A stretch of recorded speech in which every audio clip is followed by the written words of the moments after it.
Nizamabad parliament బరిలో దిగిన అభ్యర్థులు చెమట పట్టకుండా ప్రచారం చేస్తున్నారు. ఓవైపు ఎండలు మండిపోతుండడంతో చల్లని సమయాల్లో కూల్గా క్యాంపెయినింగ్ కానిస్తున్నారు. ఎక్కువ మంది కలిసే చోట పైసా ఖర్చు పెట్టే పని లేకుండా ఫ్రీగా ప్రచారం చేసుకుంటున్నారు. వినటానికి బానే ఉంది కదూ. ఇంతకీ ఆ నాయకుల ప్రచారం చిట్కా ఏంటో చూద్దామా?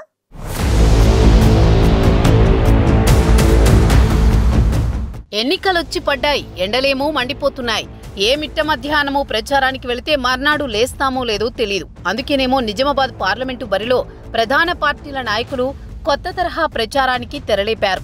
పెద్దగా ఖర్చు లేకుండా, హంగు ఆర్భాటాలకు పోకుండా ఎక్కువ మందిని రీచ్ అవుతున్నారు. జిల్లాలో ఇప్పుడు ఈ తరహా ప్రచారం పొలిటికల్ లీడర్స్ కి బాగా కలిసి వస్తోంది. ఎక్కడ శుభకార్యాలు జరిగినా ఇట్టే వాలిపోతున్నారు పార్టీల నేతలు. ఆహ్వానం అందడమే ఆలస్యం 5 నిమిషాల ముందే వెళ్లి అక్కడ తిష్ట వేసేస్తున్నారట సదరు నేతలు. నిజామాబాద్ పార్లమెంటు పరిధిలో ఎక్కడ పెళ్లిళ్లు జరిగినా ఈ మధ్య నాయకుల కాన్వాయ్లు అక్కడ ప్రత్యక్షమవుతున్నాయి. ఎందుకంటే పెళ్లిళ్లకు చాలా మంది వస్తుంటారు. అక్కడ నాయకులకు ఫ్రీ పబ్లిసిటీ అవుతోంది. ఏ కార్యక్రమమైనా పోటీలో ఉన్న నేతలు ఆహ్వానం అందడమే ఆలస్యం అన్నట్టు అక్కడ వాలిపోతున్నారట. గురూజీ రామ్ నారాయణ్ జీ ప్రపంచ ప్రఖ్యాత జ్యోతిష్యులు ఇప్పుడు మన హైదరాబాద్ లో ఎటువంటి సమస్యలకైనా తక్షణ పరిష్కారం చేయబడును. సంప్రదించండి 96651137 9000004357.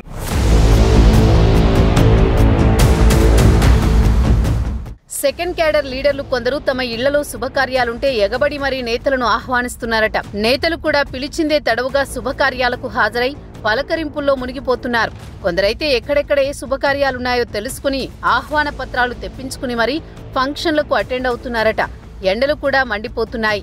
ఈ సభలు సమావేశాల బదులు ఉదయం వాకింగ్ పేరుతో ప్రజలు తిరిగే మైదానాలు, పెళ్లిళ్లు, ఫంక్షన్లకు వెళితే ప్రచారానికి ప్రచారం, పబ్లిసిటీకి పబ్లిసిటీ అవుతోంది. అటు ఆహ్వానించిన వారు కూడా చాలా హ్యాపీగా ఫీల్ అవుతున్నారు. ఇలా నాయకులకు అన్నీ కలిసొస్తున్నాయట. అందుకే పిలుపొస్తే చాలు పోటీ పడి మరీ వెళుతున్నారట.